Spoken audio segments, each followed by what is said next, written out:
잠을 깨는 바다는 물방울을 모아 안개를 구름처럼 만듭니다. 이 거대한 안개를 해무라고 하죠.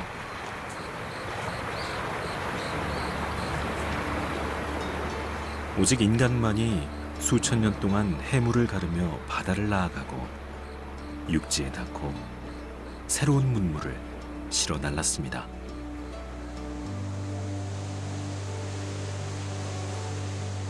소리도 없이 바다를 넘고 산능선을 타고 촉촉이 세상을 적시는 물안개처럼 천년 전 어느 해인가 불교도 새벽 안개처럼 조용히 사람들의 마음에 내려앉았을 겁니다.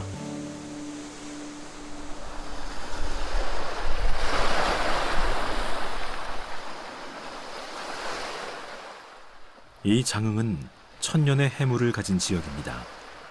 통일신라의 해상왕으로 불리던 장보고가 당나라와 일본의 해상무역 거점으로 완도에 청해진을 지을 때 청해진은 장흥의 천관산과 지척이었기 때문입니다. 그래서 장흥에는 장보고가 해무처럼 촉촉하게 적셔놓은 우리나라 불교의 씨앗들이 있습니다.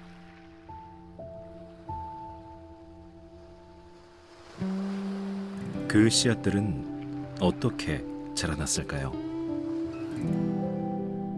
장보고의 해상무역 루트를 타고 남쪽의 바닷길을 통해 들어온 불교 이야기, 한국 불교 남래설을 따라 장흥군을 찾았습니다.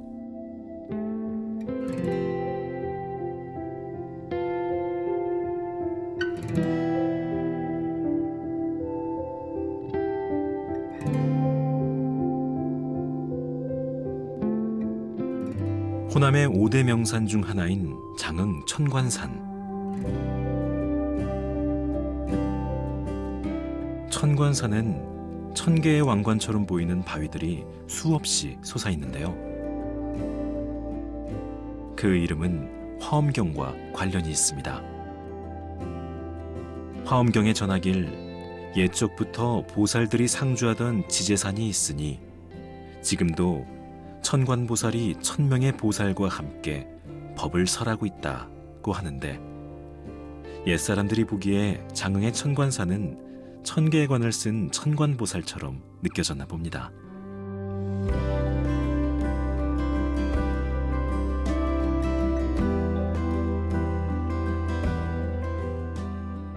하늘의 관을 쓰고 복과 지혜를 동시에 가져다 준다는 천관보살.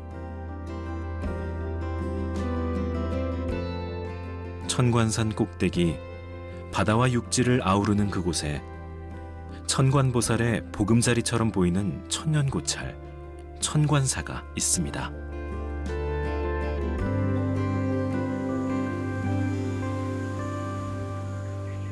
장흥 천관사는 신라 진흥왕 때 통영화상이 창건했다는데요. 당시만 해도 금강산엔 89,000암자, 천관산엔 89개의 암제가 있다는 말이 있을 정도로 새가 컸다고 합니다.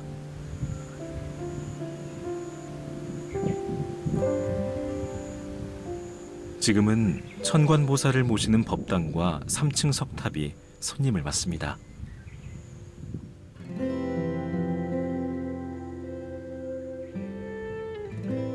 통일신라에서 고려시대로 바뀌는 시기에 조성됐을 것으로 추정되는 천관사 3층 석탑은 자로잰 듯 안정적이고 단아한 모습으로 법당 앞을 지키고 서 있습니다.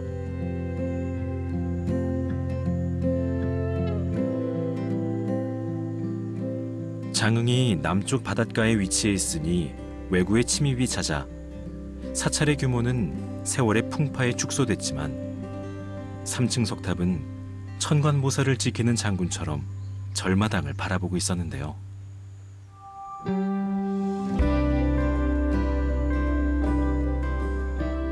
3층 석탑이 바라보는 절마당에는 5층 석탑과 석등, 2채의 불전, 그리고 요사채가 전부. 하지만 천관사는 한국 불교를 논할 때 신라 불교의 법 등에 불을 붙인 중요한 사찰로 여겨집니다. 신라 장군 장보고가 남해를 지휘할 때 왕위에 오르기 전이었던 신무왕이 이곳에 몸을 의탁한 일이 있었는데요. 그때 천관사의 홍진대사와 장보고가 긴밀하게 신무왕을 도왔고 이즈음부터 당나라에서 유학 다녀오는 스님들은 장보고의 선단과 천관사에서 다양한 방식으로 도움을 받았다고 합니다. 그럼 도움을 받은 스님들은 어땠을까요? 당시의 유학은 쉬운 일이 아니었기에 그들이 배워온 중국이나 일본, 남방 불교의 교리를 이곳 장흥을 거점 삼아 펼치지 않았을까요? 그래서 천관사의 석탑들과 석등은 장보고 덕분에 유입된 남쪽으로부터 들어온 불교, 한국 불교 남내설의 한 면을 엿보게 합니다.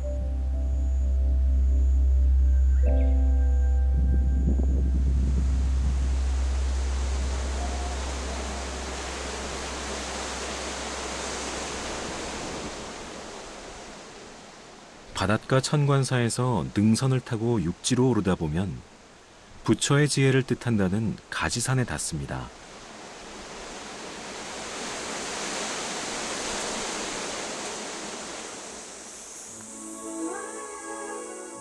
가지산은 달마가 선법을 처음 전했다는 통일신라 헌도광 때 이 땅에 최초로 선종이 법문을 일군 가지산 선문의 본산지 보림사를 만날 수 있는 곳이기도 합니다. 풀 한 포기조차 부처와 같다는 가르침이 있는 곳이죠.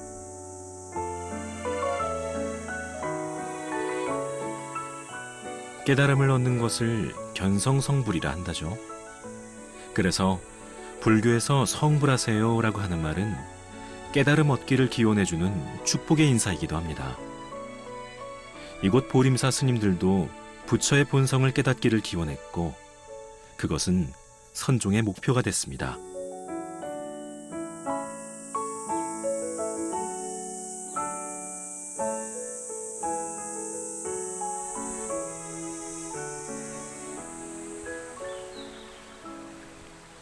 통일신라부터 장보고와의 인연으로 남해를 통해 유입된 불교가 천관사에서 이곳 가지산 보림사까지 물 흐르듯 이어졌을 겁니다. 그렇게 신라 말기와 고려 초기에 걸쳐 성립된 선종 선문을 구산 선문이라고 하는데 그 중에 신라 최초의 선종 선문이 바로 이곳 보림사의 가지산문이라네요. 귀동량만으로 듣던 가지산문의 본산, 발길을 재촉해봅니다.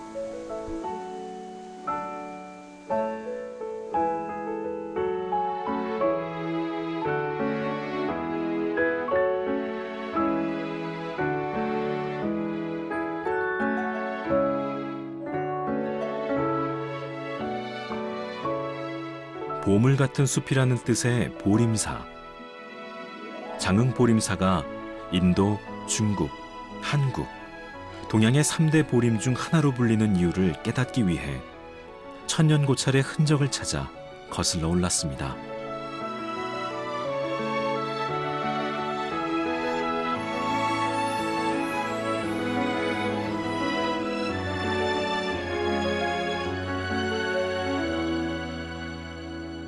화려함을 넘어 장중함이 느껴지는 일주문은 1726년 조선 영조 때 지어졌을 것으로 추정된다는데요.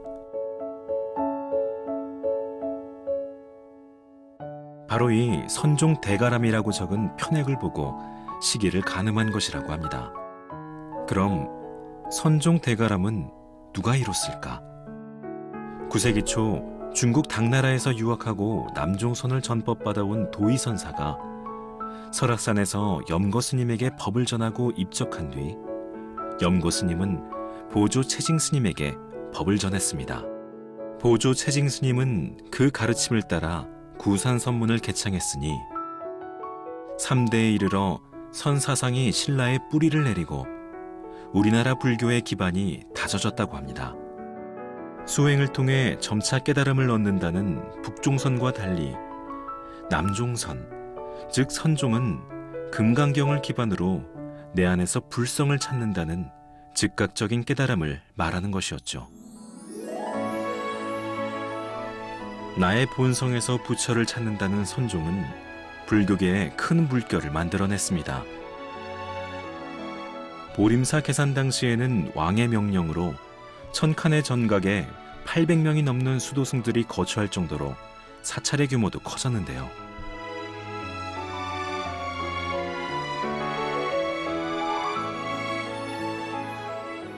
이 절터에 얽힌 선아라는 매화보살의 전설이 있습니다. 당나라 유학을 마치고 돌아와 운막을 짓고 수행 중이던 원표 스님 앞에 선아가 나타나 연못을 가리키며 말하길 용이 머무는 저 자리에 거처를 잡으시라 라고 했고, 스님이 부적을 적어 연못에 던지자 9마리의 용이 날아올랐다는 건데요.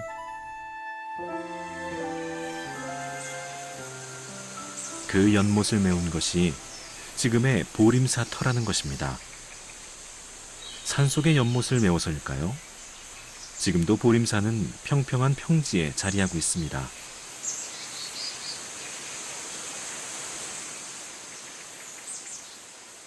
당나라 유학을 다녀온 유학승과 매화보살의 전설처럼 보림사에는 수많은 이야기들이 깃들어 있습니다. 숱한 전쟁을 치르며 소실된 보림사 전각들 중에 살아남은 몇 안 되는 전각 4천왕문. 이 안에는 우리나라에 현존하는 가장 오래된 목조 사천왕이 있습니다. 특히 눈동자를 그려 넣은 게 아니라 갈색 유리로 만들어 넣어 살아있는 듯 사실적이고 생동감이 넘칩니다. 보림사 사천왕상이 보물로 지정된 데에는 조선 세조 때 사천왕 몸 안에 유물을 넣었다는 전설이 사실로 밝혀진 사연이 있습니다.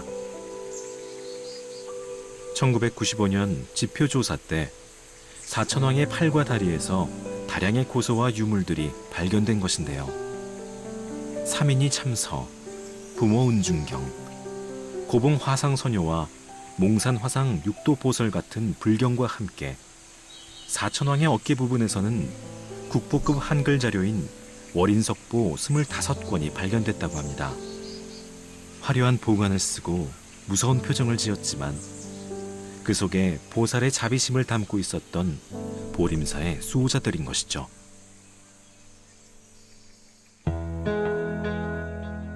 경주가 중심이었던 통일신라 시대, 전라남도 장흥에 위치한 보림사는 신라의 변방에 있었지만 보림사에는 왕의 명령으로 장승이 세워질 만큼 전라도에서 손꼽히는 절이었다고 합니다. 그래서 장흥 보림사는 중국의 육조 해능 스님이 남종선을 처음 만든 중국 소주의 조계산 보림사, 그리고 인도의 보림사와 함께 세계의 삼보림으로 불려지게 됐다고 하는데요.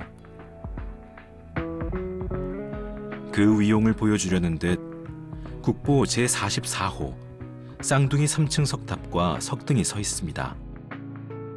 870년 신라 경문왕 때 조성된 천년 역사의 증인인 셈이죠. 대적광전 앞에 나란히 서 있는 쌍둥이 3층 석탑은 층마다 얹은 지붕, 옥계석이 경쾌하게 하늘을 향하고 탑 머리 장식이 온전하게 남아있어 신라 특유의 탑 양식을 엿볼 수 있는 귀중한 자료로 여겨지고 있다는데요.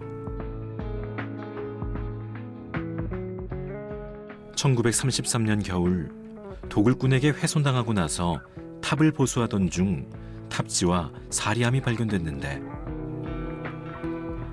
그 탑지에 870년에 세우고 891년에 사리를 봉납했다는 기록이 있어 정확한 조성연대를 알게 됐다고 합니다.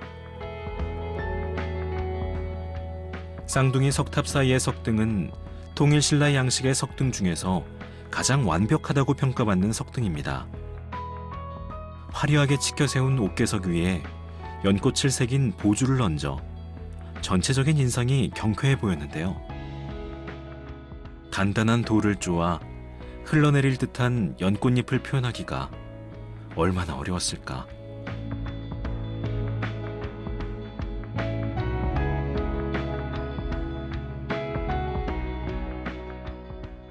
천년 전 어느 이름 모를 석공의 간절함과 수고로움이 절절히 느껴지는 것 같았습니다.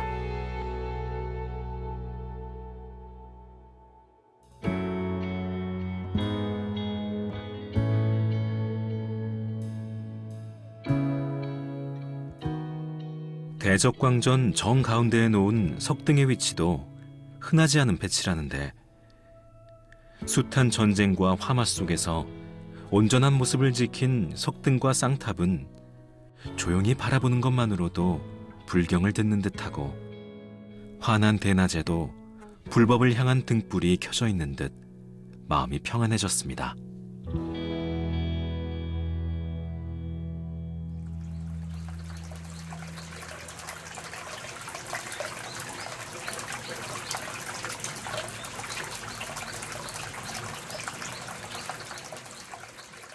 석탑과 석등 곁에는 우리나라 10대 명수로 불리는 보림사 약수가 흐르고 있습니다. 가지산에서 흘러들어온 보림사 약수는 맑고 담백한 맛에 미네랄이 풍부해 좋은 차를 우리는 명수로 꼽힌다는데요. 절마당에서 마르지 않는 부처의 자비심을 느낍니다.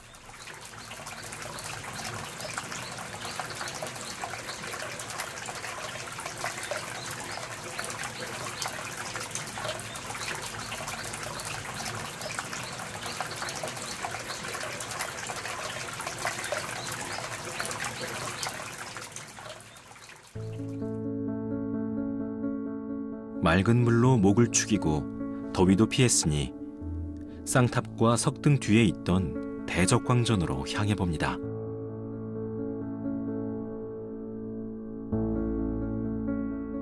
보림사 대적광전 안에는 천년의 역사를 지켜온 불상이 있습니다. 우리나라에서 철로 만든 불상 중 가장 이른 시기에 만들어진 불상이라고 하는데요. 등 뒤에 빛나던 광배와 다리 아래의 대좌는 세월 속에 잃어버렸지만 몸체는 고스란히 남아 통일신라 시대의 아름다운 철불의 모습을 보여줍니다. 왼손의 검지를 오른손으로 감싸는 손모양은 비로자나불의 상징적인 직원인으로 중생과 부처가 하나라는 의미를 나타내는데요. 석가모니의 불법, 진리를 몸으로 표현하는 것이죠.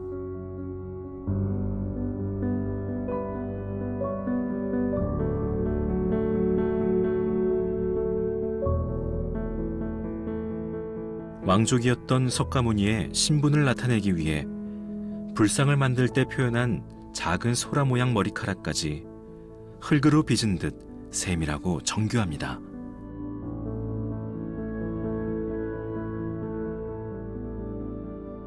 불상의 왼팔 뒷면에는 지금의 광주와 장흥 지역인 무주 장자의 부관 김수종이 쇠 2,500근을 시주해 858년 신라 헌원왕 때 비로자나불을 만들었다고 적혀 있는데요.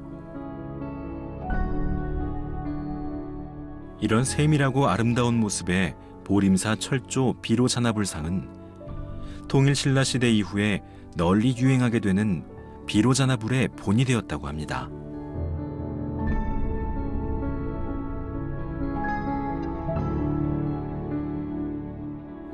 차가운 금속 철로 만들었건만 묵묵히 세상을 바라보는 얼굴에서 고요하고 자비로운 따스함이 느껴지는 건 왜일까요?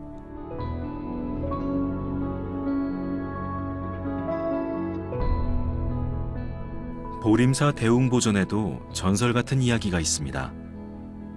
1950년 한국전쟁이 길어지면서 이곳 가지산에도 빨치산들이 숨어들었는데 1951년 7월 국군의 대규모 공비 축출 작전을 위해 장흥의 사찰과 산에 불을 질렀다고 합니다. 그때 국보급 전각들과 대적광전 그리고 대웅보전도 터만 남기고 전소됐죠. 산문도 스님도 사라진 보림사에 다시 스님들이 모여들고 거대한 2층 중층 양식의 대웅전 불사가 이뤄진 것은 1980년대였습니다.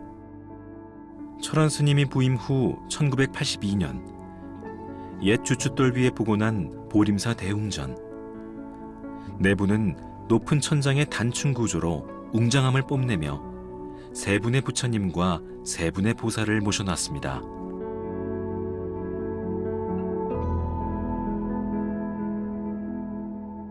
맨 왼쪽에는 지옥문 앞에서 중생을 구하고자 하는 지장보살이 있고, 정중앙에는 현세의 부처 석가모니가 있습니다.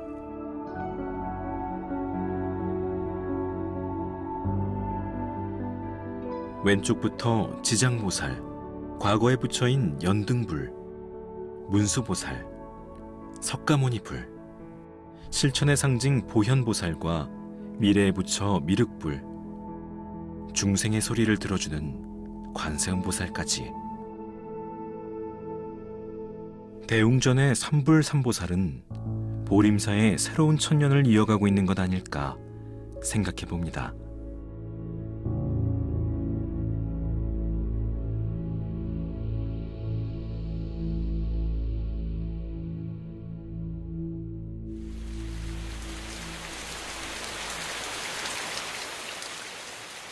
천년고찰의 절마당에서 자연이 들려주는 음악에 취해봅니다.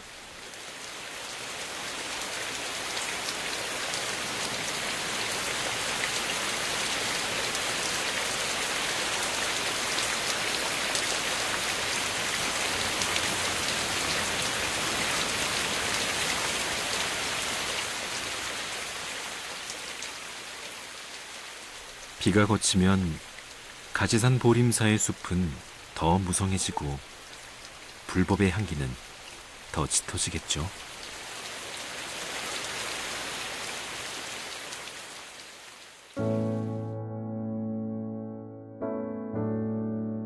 천년의 숲도 그 시작은 하나의 점, 작은 씨앗이었을 겁니다.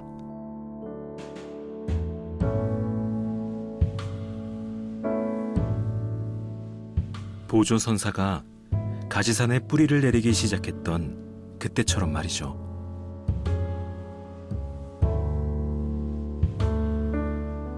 씨를 심지 않으면 열매를 얻지 못한다. 씨를 뿌리는 마음을 올바르게 가지면 행복은 스스로 찾아온다. 라는 견이경의 구절처럼 장흥보림사에서 일상으로 돌아가는 길. 왠지 어떤 시작이든 두렵지 않을 것 같습니다. 행복의 씨앗이 숲을 이룰 테니 말이죠.